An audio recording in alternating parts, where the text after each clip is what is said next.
বুলেটের সামনে, গুলির সামনে নিজের বুককে বিলিয়ে দিয়েছে শুধুমাত্র দেশের জন্য। যারা স্লোগান দিয়েছে বুকের মধ্যে অনেক ঝড়, বুক পেতেছি গুলি কর, সে জেনজিদেরকে পিছনে ফেলার কোনো সুযোগ আছে বাংলাদেশে? কিন্তু দুর্ভাগ্য হলো সত্য, গতকাল আমরা দেখেছি জাতিসংঘের যে অধিবেশন, সে অধিবেশনে জেনজিদের প্রতিনিধি গিয়েছিল। আমার বিশ্ববিদ্যালয়ের ছোট ভাই আক্তার, যারা গত ফ্যাসিস্ট আমলে নিজের বুককে সামনে দিয়েছিল এ দেশকে রক্ষা করার জন্য, তাদেরকে ডিম নিক্ষেপ করা হয়েছে। তার মানে আমরা ফ্যাসিস্ট সরকারকে উৎখাত করেছি, কিন্তু ফ্যাসিজম আমাদের মনের মধ্যে এখনো আছে, সেটি দূর করতে আমরা পারিনি। সেখানে স্লোগান দেখতে শুনেছি আমরা, খুব দুঃখজনক হলো সত্য, this is matter to regret, যে জুলাইয়ের সন্ত্রাসী বলা হয়েছে। তার মানে যারা 2000 শিক্ষার্থীদেরকে হত্যা করেছে তাদের মধ্যে কোনো ধরনের অনুতাপ আমরা দেখি না। সেটি আমাদের জন্য দুঃখজনক হলো সত্য। তোমরা জানো 52তে গুলি করেছে, ভিন্ন একই দেশ হলেও ভিন্ন পাঠ। পশ্চিম পাকিস্তান ছিল, তাদের ভাষা, তাদের সংস্কৃতি, তাদের সবকিছু ভিন্ন ছিল। তারা আমাদের দেশের মানুষকে হত্যা করেছে।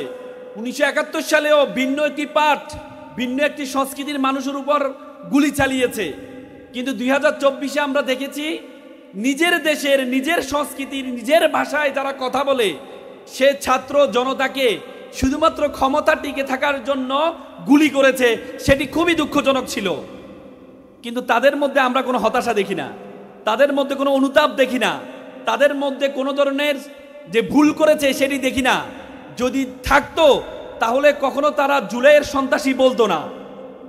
তো সুতরাং আমরা মনে করি তোমরা যারা জেনজি আছো, এবং সেখানে একজন ডাক্তার যারা গিয়েছিল, সে অক্সফোর্ডের ছাত্রী ছিল, শুধুমাত্র দেশকে পরিবর্তন করার জন্য, পলিটিক্স করার জন্য বাংলাদেশে আসছে। তাকে যে শব্দগুলো শব্দচয়ন করা হয়েছে সেটা আমরা খুব মানে খুবই কষ্ট পেয়েছি। আমাদের যদি আমরা বাংলাদেশের যারা নারীবাদী আছে, আমরা খুব আশা করেছিলাম তারা প্রতিবাদ করবে, যে একটা শিক্ষিত মেয়েকে যেভাবে যে শব্দচয়ন করে তাকে গালি দেওয়া হয়েছে।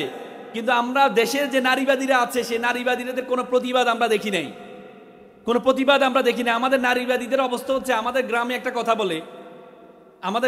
কথা বলে, বলে যে হচ্ছে আমার জামাইটা ভালো আমার মেয়ের কথা শুনে, আমার ছেলে খারাপ তার বউয়ের কথা শুনে।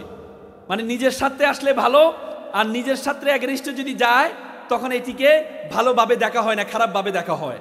আমাদের নারীবাদীরা সেটা কোনো প্রতিবাদ দেখি নেই আমরা, সেটা আমরা খুব কষ্ট পেয়েছি। তো সুতরাং আমরা মনে করি আমাদের যে জেনজিরা আছে, তোমরা যারা এখানে আছো, তোমাদের হাত ধরে এই বাংলাদেশে ফ্যাসিজম দূর হয়েছে, তোমাদের হাত ধরে বাংলাদেশ, নতুন বাংলাদেশ তৈরি হবে ইনশাল্লাহ।